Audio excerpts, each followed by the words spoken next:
everybody, Raul here for Bass Musician Magazine, and today we have the great honor and pleasure of chatting with bassist for Theory, formerly known Theory of a Dead Man, Right. Dean Back.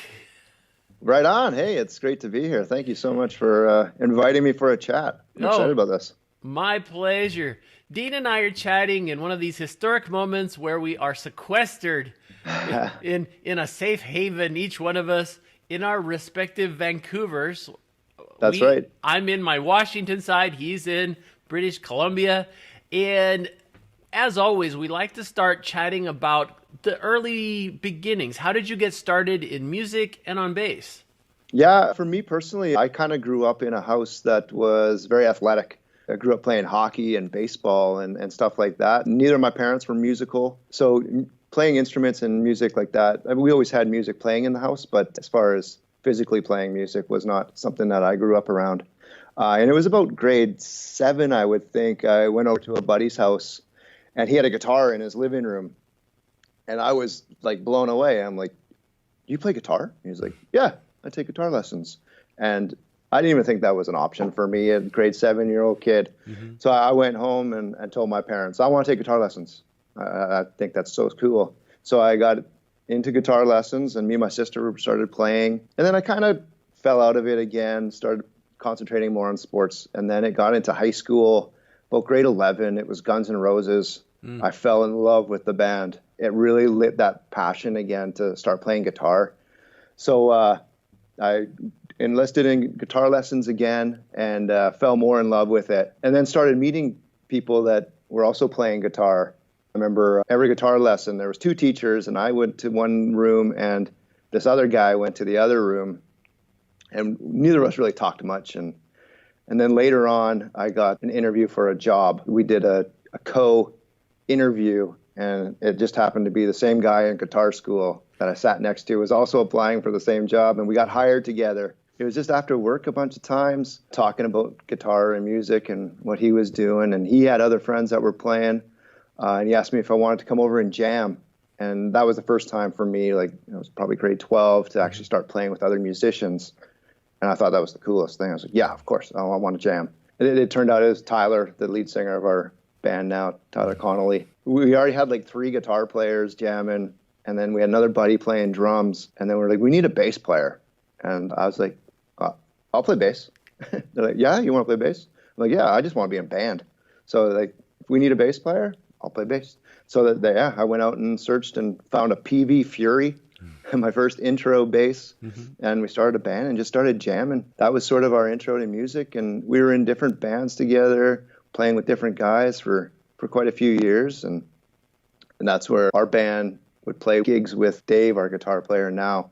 And then his band broke up, and he was looking for a gig, and we needed another guitar player, so Dave joined our band. And it was kind of like we came from a small town, Delta, which is about 45 minutes out of big Vancouver city. So we never were in the Vancouver scene. We were all just kind of local guys, and we knew anybody that played in town and played a lot of basements and garages, and that was kind of our thing. So that was sort of the birth of Theory of a Dead Man. We went through a different couple lineup changes, and every once in a while we'd scrap some money together and get some studio time and record some demos and stuff like that. We never really concentrated on live shows or playing in front of people. We always wrote songs and really concentrated on that. We never really even played covers or anything. It was all about creating new stuff, and that was kind of where the takeoff of our band started.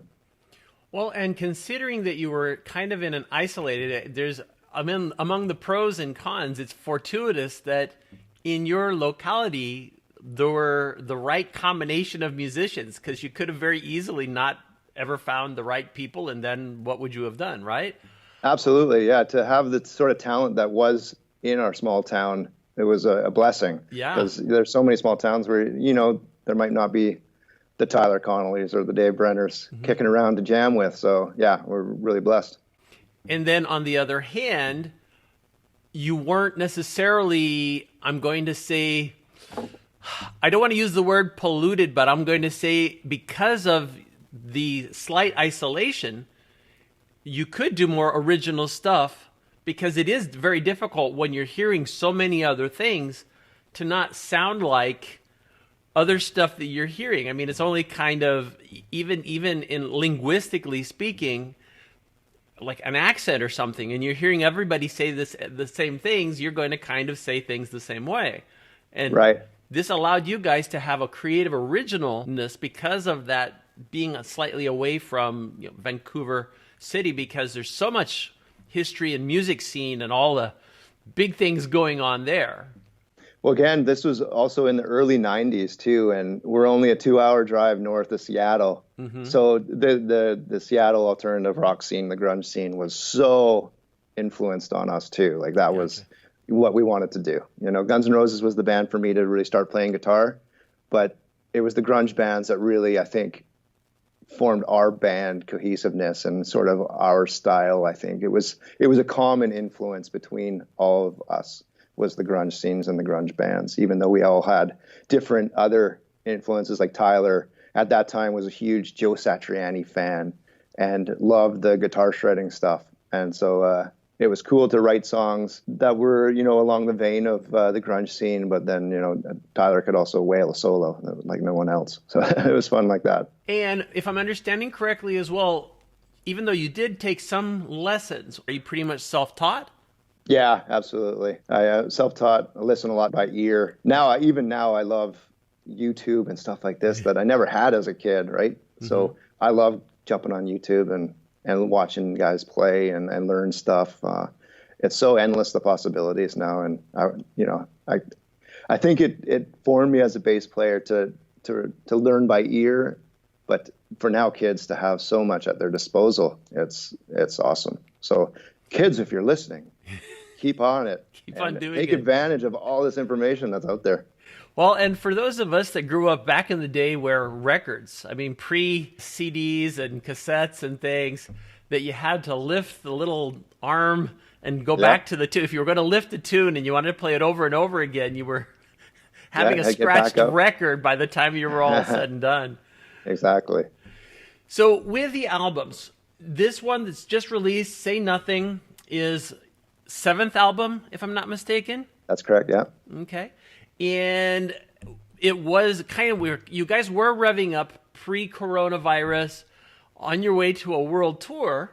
Yeah. And my guess is, like so many acts now, many of those have been at least temporarily either delayed or pushed back until things are more stable. Right. Yeah, we were lucky. We just finished the Canadian tour, which took us through February.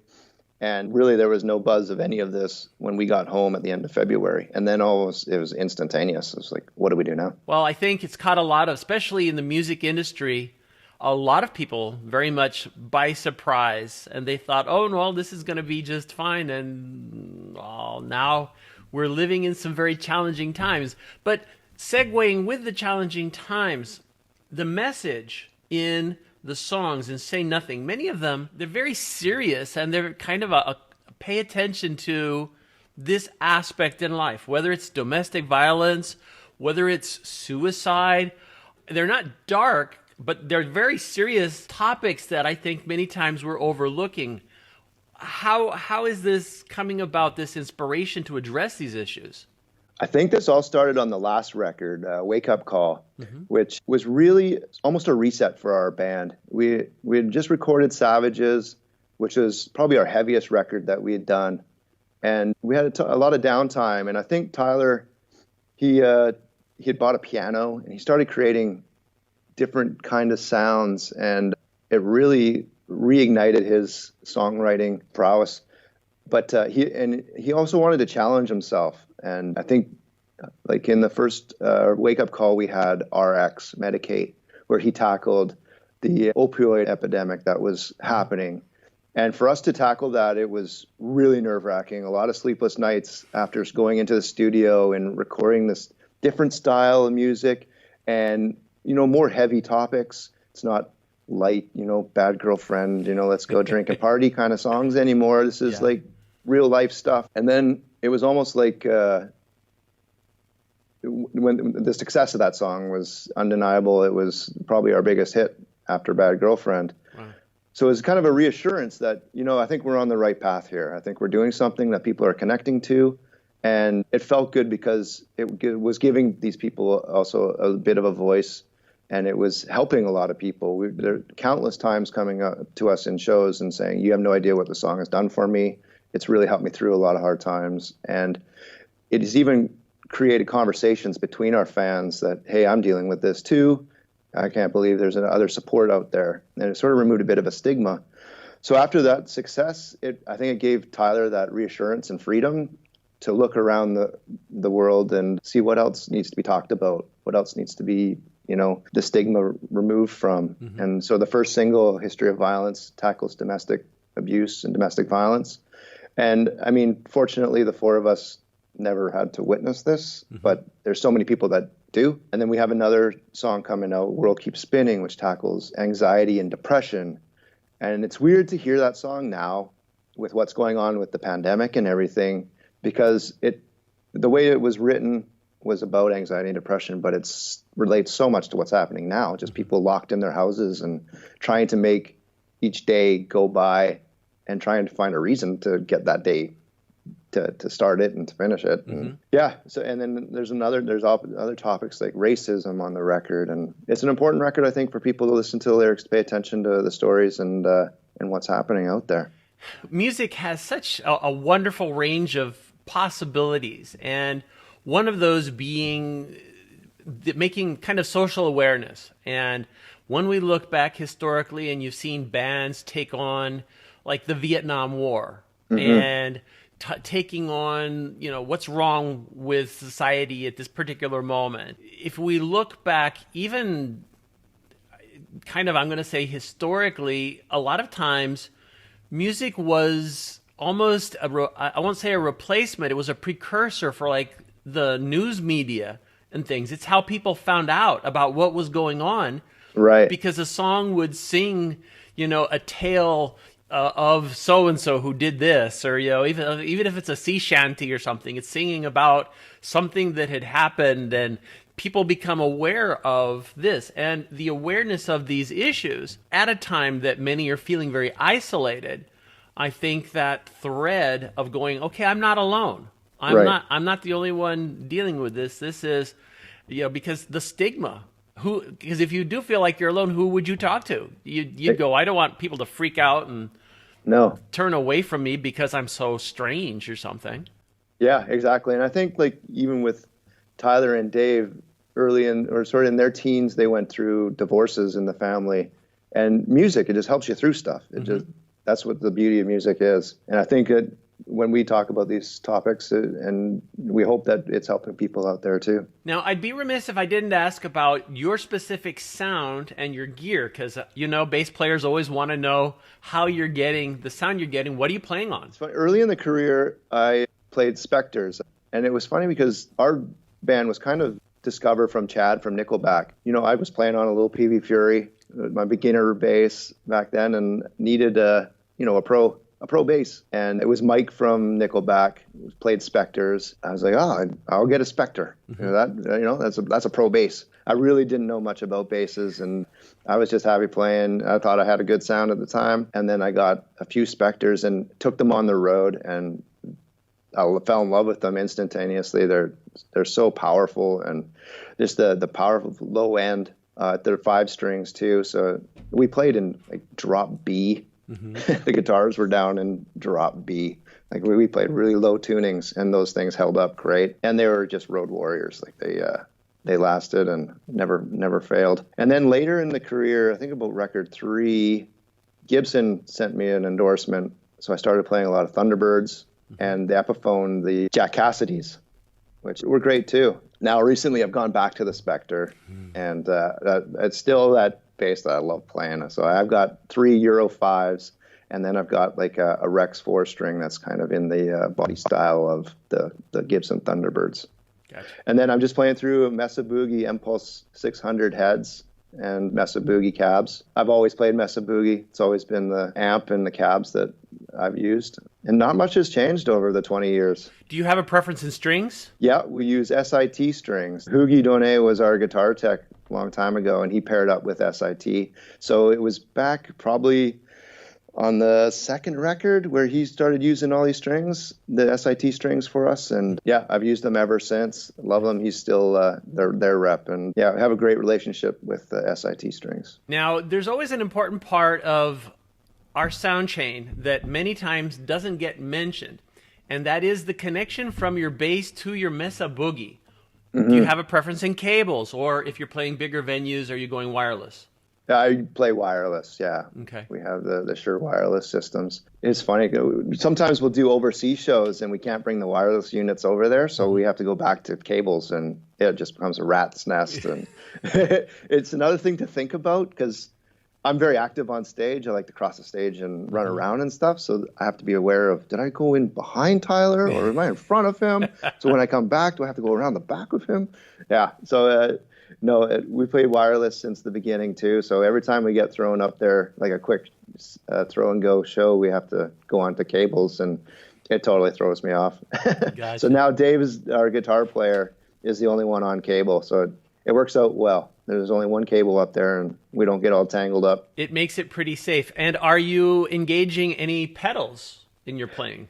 Not really. I have my Boss tuner, and actually use a Digitech drop pedal. So sometimes I will use the drop pedal instead of retuning. So even if it's just a half step, I'll use the drop pedal. Moving away from gear, as fun as that is, I know as I talk to people, one of my most commonly used questions was, what are the plans for the future? And right now, the answer for so many is, I don't know. That is a great question. Yeah, I mean, we were supposed to start a tour at the beginning of April here. We were so excited about it too. It was us and good friends 10 years going around the States. Unfortunately, we've had to postpone it. We're looking forward to rearranging that tour and getting it back together. I'm hoping in the fall, assuming that everything can quiet down and we're allowed to go out and play again. And then right now, we have a summer tour with Breaking Benjamin and Bush and Saint Asonia. And we're hoping that's a go. Right now, it's uncertain times, but that's supposed to start in mid-July. So hopefully that's a go. I'm looking forward to that. Should be a fun summer if we can get out there. Gotcha. Well, and I know a lot of musicians are kind of seizing this opportunity that they can't be out to work on their creative efforts and write and practice and rehearse and do whatever. But with you guys having such a recent release, usually kind of the pattern is playing the most recent record, that, right? Because you want that to be booming out. So, little bit of everything, but it is definitely a challenge. Yeah, I know he's our main songwriter. So I know that within, I think, last few days, he's pushed himself to start writing again. So yeah, we're definitely taking advantage of this time. So yeah, expect to start hearing some ideas from Tyler, which is exciting for me because I love getting some new material from Tyler, and then I get to sit down with my bass and start creating too. So yeah, it's exciting times. It's also, I'm a family man, so I'm taking advantage right now of being home with the kids, which we neglect them a bit with this business, this career that we're in. So it is a blessing in disguise that we get to stay home and enjoy some family time. But yeah, to keep creating too. And I always find, like, when you're on the road too, life gets busy and I don't get a time to really enjoy my instrument and just enjoy playing. It's sound check, do this, do that. Sometimes we have media stuff to do. There's not a lot of time just to sit and chill and play. Sure. So I'm looking forward to doing that. It's been a long time since I've just been able to chill at home and pick up a bass or a guitar and just play and have fun with it again. And if people want to stay on top of what you guys are doing, the website, I've got www.theoryofficial.com. Correct, yeah, theoryofficial.com. That's where all the news of us is, and there's hopefully tickets to buy. We have our VIP packages up there for meet and greets and stuff like that. But yeah, and all news Theory is at theoryofficial.com. We're also on Instagram, which I think is Theory Official. I'm Theory Dean on Instagram. There you go. But yeah, that's another thing with this time too, is I'm starting to embrace social media a little bit more because I think like people are isolated and feeling a bit of alone time. So I think social media is good for this kind of stuff where people can feel connection to other people, Sure. even if they can't go out, and hang out and go to the pub and have a beer or something. But on social media, you can keep interacting with people. And I've never FaceTimed more either with, family and friends jumping on the FaceTime or the Skype. Yeah. Just seeing faces again, human faces and friendly faces. It's good. It's important. Absolutely. As it is an adaptation, I think a lot of people are kind of thinking that even when things can quiet down, we are going to be different coming out on the other end of this, and how we interact with people and how much we share electronically versus in person and whatnot. So it'll be kind of fascinating to see. Maybe that'll be a theme for a whole other song, Yeah. I think, it's weird to see what society will be like after this. I think too many times, like you go on the subway or the bus or something and everybody's got their head buried in their phone. And you sort of took it for granted that there's other people around and people that you can talk to. And, so I think I'm going to appreciate people a lot more after this and being around people and being able to have a friendly conversation, say hello. And that, I think, I hope that everybody sort of feels that way and we all come out a little bit better after this. That would be nice. Well, Dean, I appreciate you taking time since we have time to chat. Yeah, I'm easy to get a hold of these days. There you go. Well, folks, you've seen him here. Dean Back on Bass Musician Magazine. Oh, I appreciate it.